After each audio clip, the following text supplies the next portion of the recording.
আম্মা যে রাতে ইন্তিকাল করবেন সে রাতে খুব অস্থির ছিলেন।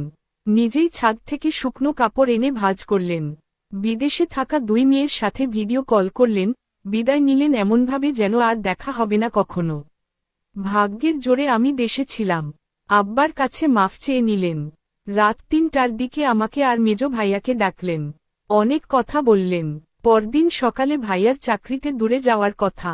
আম্মা বললেন কাল একটু থেকে যা, বিকেলের দিকে যাস। এরপর আমরা রুমে চলে আসি। ফজরের আজানের আধা ঘন্টা আগে আম্মার শ্বাস নিতে কষ্ট হচ্ছিল।